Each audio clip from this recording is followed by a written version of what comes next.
মানিকগঞ্জের মাটি ও মানুষের নেতা, মানিকগঞ্জ ৩ সংসদীয় আসনের আগামী দিনের জাতীয় সংসদ সদস্য পদপ্রার্থী জননেতা হযরত মাওলানা দেলোয়ার হোসেন উপস্থিত রয়েছেন। গণমানুষের সংগঠন বাংলাদেশ জামায়াত ইসলামীর মানিকগঞ্জ জেলা শাখার সংগ্রামী জেলার বিশিষ্ট শিক্ষাবিদ, বিশিষ্ট আলেমে দ্বীন, কেন্দ্রীয় মজলিস শিশুর অন্যতম সদস্য হাফেজ মাওলানা কামরুল ইসলাম, সম্মানিত নায়েব আমির, জেলা কর্ম পরিষদ সদস্যবৃন্দ, থানা আমির ভাইরা এবং সমাগত তৌহিদি জনতা, আসসালামু আলাইকুম ওয়া রাহমাতুল্লাহ। সংগ্রামী তৌহিদি জনতা, দীর্ঘ আন্দোলন সংগ্রামের মাধ্যমে এদেশের দেশপ্রেমিক জনতা একটি ফ্যাসিবাদী শক্তিকে এদেশ থেকে বিদায় করেছে। জাতির আকাঙ্ক্ষা ছিল আগামী দিনে প্রতিষ্ঠা করা সমস্ত অন্যায় কাজের, অবৈধ কাজের সংশোধন করেন, সংস্কার করে সুন্দর একটি নির্বাচনের মাধ্যমে দেশপ্রেমিক সৎ এবং যোগ্য নেতৃত্বের হাতে এদেশের কর্তৃত্ব নেতৃত্ব তুলে দিয়ে দেশটাকে একটি সুন্দর বাংলাদেশ বানাবে। কিন্তু আমরা দেখতে পাচ্ছি ঐক্যমত্য কমিশনের মাধ্যমে একটার পর একটা আলোচনা হয়েছে, কিন্তু তারা জুলাই আন্দোলনকে স্বীকৃতি দিতে চাচ্ছে না। একটা কথা আছে, যার অসিলায় সিন্দি খায় না, মোল্লা চিনল না।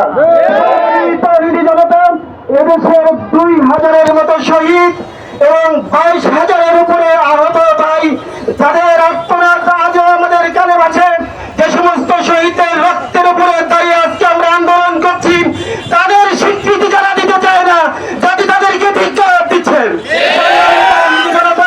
আমাদের যে ৫ দফা দাবি, আমাদের ভাই পূর্ববর্তী বক্তব্য বলেছেন যে পেয়ার পদ্ধতি নাকি তারা বুঝে না, তারা পেয়ার পদ্ধতি বুঝে না, তারা একসময় কেয়ারটেকার সরকার বুঝতো না, তাদের শীর্ষ নেতারা বলে আমরা শরিয়া আইন বুঝি না।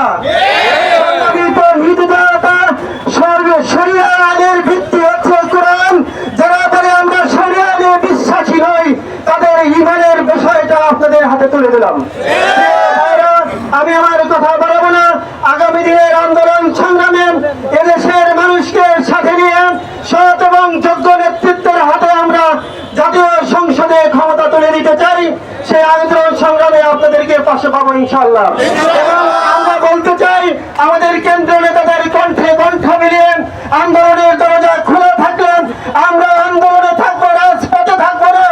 আর যদি আমাদের ৫ দফা দাবি বাস্তবায়ন না হয়, তাহলে দাবি আদায় না করা পর্যন্ত আমরা মাঠ ছাড়বো না। আপনারা সবাই সাথে থাকবেন।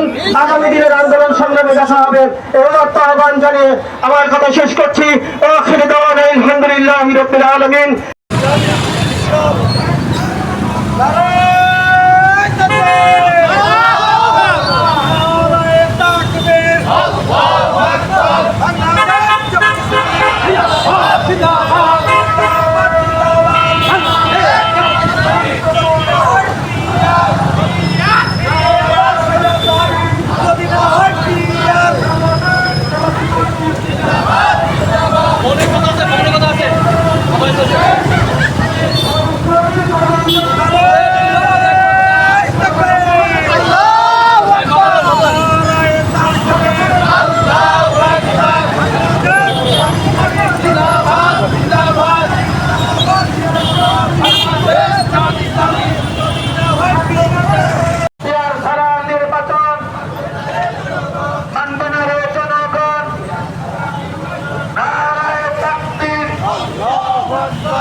জিন্দাবাদ জিন্দাবাদ বাংলাদেশ জামাত ইসলামী জিন্দাবাদ।